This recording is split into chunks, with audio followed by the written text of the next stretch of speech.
In most relationships, either the man or the woman usually has a little bit more power than the other. And what I've found from analyzing relationships over the years and from my own experience and from helping clients over the years is that it's usually better if the man has a little bit more power than the woman in the relationship. In other words, the man is in the one-up position in terms of dominance in the relationship. Now, that doesn't mean that the woman isn't important or that the man disrespects the woman or anything like that. Instead, the man is respectful and loving towards the woman, but he is the more dominant one, right? It's not a 50-50 equal type of partnership. When it becomes an equal 50-50 type of partnership, then what happens is that it becomes neutral, and therefore the sexual desire starts to plummet, because sexual desire comes from the contrast of masculine and feminine energy when there is a difference between the man and woman. That dynamic is usually best for both the man and the woman, because the woman feels happy that she has a man that she can respect and look up to, and at the same time he is loving and respectful towards her. So the man gets loved and respected, the woman gets loved and respected, they both feel attracted to each other, and it's all good. Yet there's something that I call the relationship danger zone. And if you enter the danger zone of a relationship, the chances of you being cheated on or dumped go up significantly. It doesn't matter how nice, loyal, or generous a guy is, a woman will often cheat on him or break up with him if the relationship enters and remains in the danger zone for long enough. However, if neither the man or woman cheat or leave and instead decide to just remain in the relationship, they will both feel miserable and never get to experience how amazing it feels when the love, respect, and attraction increases over time in a relationship. So I'm going to give you 3 examples of how a relationship can enter the danger zone and what you should do instead to ensure that neither you or the woman ever want to break up with each other or cheat. The first example is about power, and what puts a relationship in the danger zone is when one person has way too much power over the other. Say, for example, the woman is given too much power in the relationship to the point where she knows that she can do whatever she wants. She can behave badly, she can go out drinking with her girlfriends and not even come home at night, and the guy's going to put up with it. Then that can corrupt her behavior, right? She can be honest, loyal, have good values, but because she's in a situation where she has way too much power in the relationship and doesn't even need to respect her man, it can corrupt her behavior.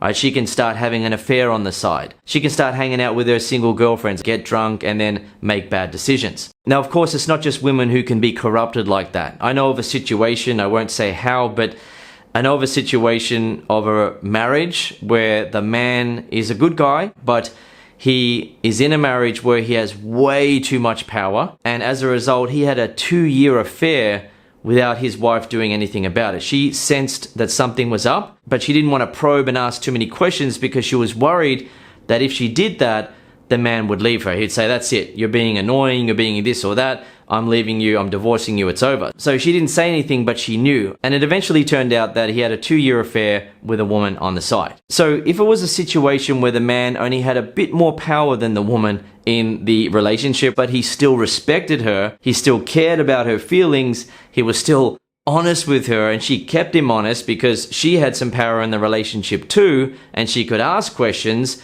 and inquire as to where he was going for all those hours, then that wouldn't have happened. So with all my experience with girlfriends in the past and now with my wife, who I've been with for more than 10 years in an amazing marriage, I can tell you that the one-up position of a man applies to a lot of things, right? So one thing that's really important for a relationship to make it last and to make it feel good for both the man and the woman is where both the man and the woman feel a desire and a wanting to impress the other. And that brings us on to the next way a relationship can enter the danger zone, and that is where one person doesn't feel the need to impress the other and therefore begins to take them for granted. Now, while it's important for the health of a relationship for the man to continue to feel a desire to be impressive to his girlfriend or wife, it's even more important for the woman to have that desire. The sweet spot for a male-female relationship is where the woman feels a bit more of a need to impress her man. That results in the best relationship dynamic where both the man and woman continue to respect each other, feel sexually attracted to each other, and be in love romantically. It's not politically correct to say that the woman should feel more of a need to impress her man, but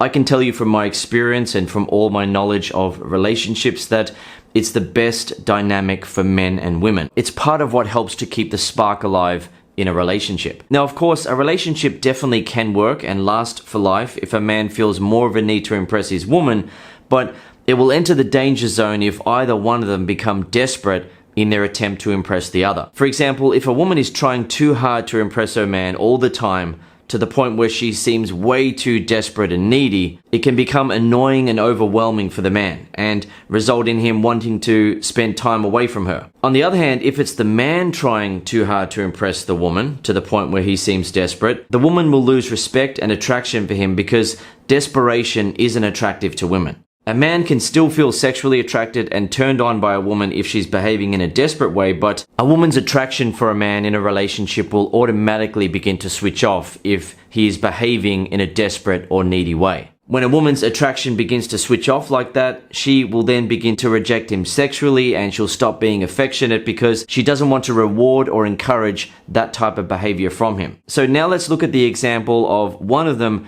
not caring about impressing the other at all. Right, so for example, a man first, right? He doesn't care if his behavior is unattractive to his girlfriend or wife. You know, he'll play video games all weekend and enjoy himself and not pay attention to her and not do anything with her on the weekend because, hey, I work during the week, I want to play video games all weekend. What's your problem? Right, and he just has that sort of attitude. He doesn't care about maintaining her interest. An example of the woman is where she doesn't feel any need to show affection towards her boyfriend or husband, show him interest, pay attention to what he's saying, showing him respect. She just does whatever she wants, she behaves however she wants, and look, put up with it or don't, I don't care. In either of those cases, the chances of a breakup are always extremely high, and all it often takes is an argument for one of them to say, that's it, I've had it. I'm leaving you, it's over, because they just aren't getting the kind of feeling they want in a relationship. The next example of what puts a relationship in the danger zone is where one or both of them don't feel attracted to each other anymore. Attraction is part of the glue that makes a relationship stick together for life. And in a relationship between a man and a woman, it's best if the woman feels a bit more sexually attracted to the man based on his behavior around her, his approach to the relationship, and how he handles interactions with her. When the woman feels a bit more sexually attracted, it helps to ensure that she continues to feel the desire to show affection towards him, to initiate sex, and she also enjoys the sex so much more. Now, a relationship can still work and stay together, so it will be in that safe zone, if the man feels a bit more attracted to the woman than she feels to him. But if the gap between his attraction for her and her attraction for him becomes too wide, she can start seeing herself as being way more attractive and valuable than him. In many cases, that then results in the woman beginning to wonder why she is with a man that she doesn't really feel attracted to. For example, she feels as though he's just not confident or manly enough for a woman like her. If she then begins to stop showing interest in him,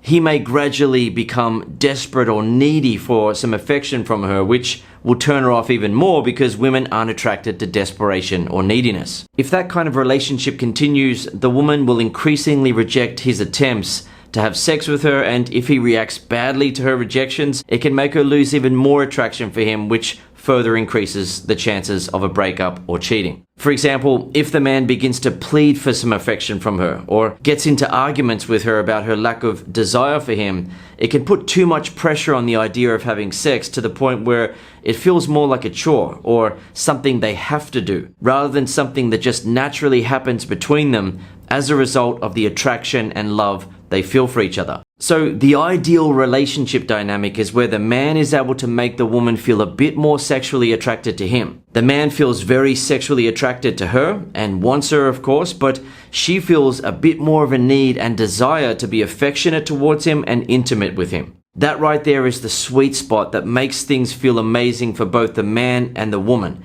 and is one of the things that helps make a relationship last for life. Additionally, to sum it up and make it all very simple, it's essentially that the man is in the one-up position in the relationship. Some men are able to achieve that initially with a woman at the start of a relationship, but it usually ends up in a situation where the man is in the one-down position because the woman loses respect for him, or she plays mind games on him that he fails and then ends up giving her more power as a result, which then causes her to lose respect and attraction. Alternatively, it often ends up in a situation where the man and woman are equal partners, and as a result, the attraction fades away. This is why so many relationships unnecessarily break up and don't even make it past 1 year. It's also one of the reasons why marriages end up feeling boring and the couple drifts apart, or the woman leaves and the man is left devastated by the divorce.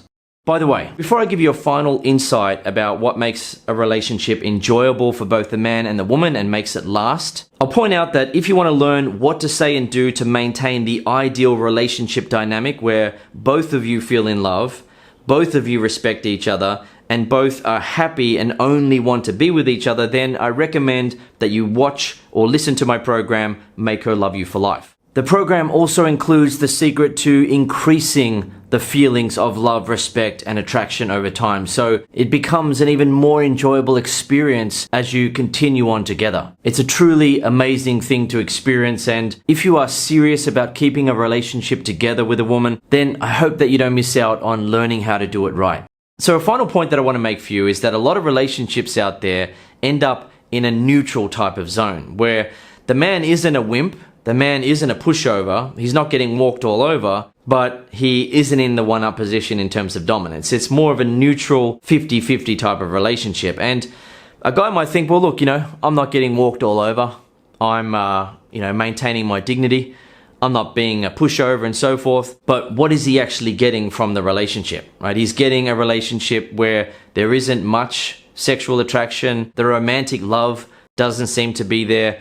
And they seem to just get along more as friends or housemates and partners, just working together towards something in life, right? There isn't a feeling of being in love like they used to be. Now, a relationship like that can last, but it's not going to be fulfilling for both the man and the woman, right? At the end of the day, regardless of what people may say in the media when they're being politically correct, it doesn't work to just be neutral with your woman. It doesn't work to be 50-50. As a man, it's better for you and the woman if you're in the one-up position. She looks at you and thinks, he's my man. I feel safe with him. I feel like he is the leader. I feel happy about following his direction in life. Of course, that doesn't mean that a woman doesn't have a say and she can't give ideas or even lead certain situations. But at the end of the day, the man is in that one-up position where she respects him and he is that little bit more dominant, that little bit more powerful in the relationship.